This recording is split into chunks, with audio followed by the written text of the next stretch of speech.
Hey there, my name is Mike Montgomery, and today I'm going to be building this self-contained portable miter saw station with movable supports on Modern Builds.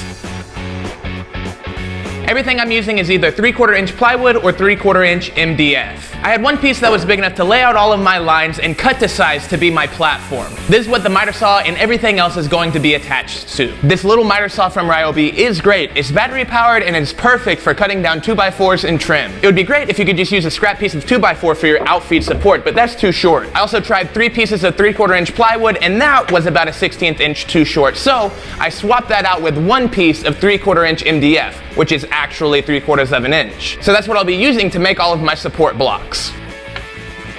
I started by cutting my MDF to width for my riser blocks. Then I used those pieces to lay out the lines and cut my 3/4 inch pine plywood. Then I used my miter saw to cut all of my pieces to 9 inches long, the size of the riser blocks. In my written article, I'll have a cut list along with build diagrams, so make sure and check that out if you're going to build this project. The bottom layer of each riser block is MDF, and then I have 2 pieces of the 3/4 inch plywood on top of that. I spread out my glue really evenly and then clamped everything nice and tight. As an optional step, once the glue dried, I took everything to the disc sander and sanded my edges flush.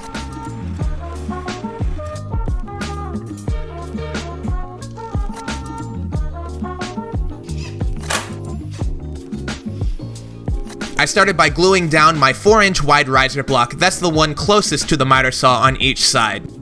Then I could put my other 2 riser blocks, the 3-inch wide ones, in place. The outside riser gets glued on and clamped in place, while the middle one gets removed. This is going to be the piece that extends out for our support.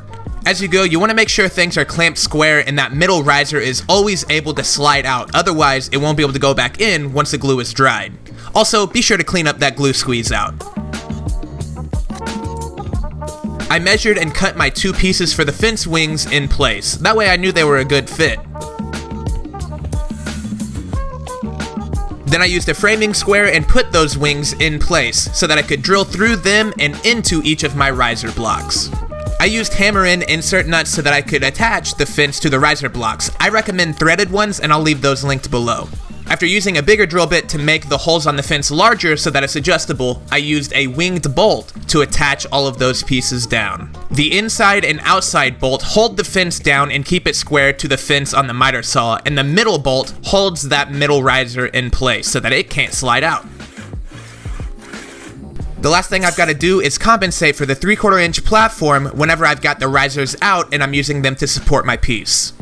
I'm using neodymium magnets to attach the riser block to another 3/4 inch piece of plywood so that it's the same height as the bed of the saw.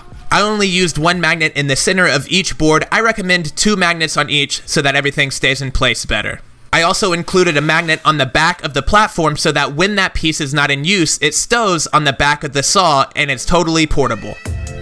The whole miter saw station only takes about a minute to set up. After you remove the leaf, you attach it to the 3/4 inch piece on the back and you can extend that riser out as far as you need. Once you do that on the other side, you're ready to cut your workpiece. And what's awesome is it takes even less time to pack away. If I had to guess, I would say this whole unit probably weighs about 25, maybe 30 pounds. And what's really convenient is that the miter saw actually has a handle built into the back for carrying.